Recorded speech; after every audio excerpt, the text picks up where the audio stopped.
ಪ್ರಧಾನಿ ನರೇಂದ್ರ ಮೋದಿ ಹಾಗೂ ಅಮಿತ್ ಶಾ ರಾಷ್ಟ್ರಪತಿ ದ್ರೌಪದಿ ಮುರ್ಮು ಅವ್ರನ್ನ ಭೇಟಿಯಾಗಿರುವಂಥದ್ದು ಸಾಕಷ್ಟು ಕುತೂಹಲ ಇದೆ. ಮೊನ್ನೆ ತಾನೇ ಕಲಾಪ ನಡೆಯುತ್ತೆ, ಅಲ್ಲಿ ಏನೆಲ್ಲ ಚರ್ಚೆ ಆಯಿತು, ಭಾಳ ವಿಚಾರದ ಬಗ್ಗೆ ಚರ್ಚೆ ಆಗಬೇಕಾಗಿತ್ತು. ಆದರೆ ಈ ಪೆಹಲ್ಗಾಮ್ ಘಟನೆ ವಿಚಾರವಾಗಿ ಅದೇ ಆ ವಿಚಾರ ಚರ್ಚೆ ಬಿಟ್ಟರೆ ಬೇರೆ ಏನೂ ಚರ್ಚೆ ಆಗಿಲ್ಲ ಅಲ್ಲಿ.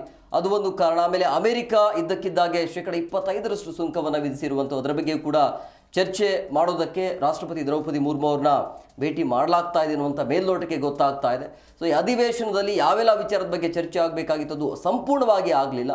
ಆಮೇಲೆ ಈಗ ಒಂದು ಚುನಾವಣೆಯ ಸಂದರ್ಭದಲ್ಲಿ ಏನು ಆರೋಪ ಬಂದಿದೆಯಲ್ಲ, ಮತಗಳ್ಳತನ ಆಗಿದೆ ಅನ್ನೋದು, ಆಮೇಲೆ ಬಿಹಾರ ಚುನಾವಣೆ ಕೂಡ ಇದೆ. ಸೊ ಎಲ್ಲದರ ವಿಚಾರವನ್ನು ಚರ್ಚೆ ಮಾಡೋದಕ್ಕೆ ಬಹುಶಃ ಮೀಟ್ ಮಾಡಿರಬಹುದು ಅಂತ ಅನಿಸುತ್ತೆ. ರಾಷ್ಟ್ರಪತಿ ಭವನಕ್ಕೆ ಇವತ್ತು ಭೇಟಿಯನ್ನು ಕೊಟ್ಟು ಈ ಹಲವು ವಿಚಾರದ ಬಗ್ಗೆ ಚರ್ಚೆಯನ್ನು ಕೂಡ ಮಾಡಿದ್ದಾರೆ. ಬಿಹಾರದ ವಿಧಾನಸಭಾ ಚುನಾವಣೆಯ ಸಮೀಪದಲ್ಲಿದೆ. ಸೊ ಹಂಗಾಗಿ ನವೆಂಬರ್ನಲ್ಲಿ ಚುನಾವಣೆ ಆಗುತ್ತೆ.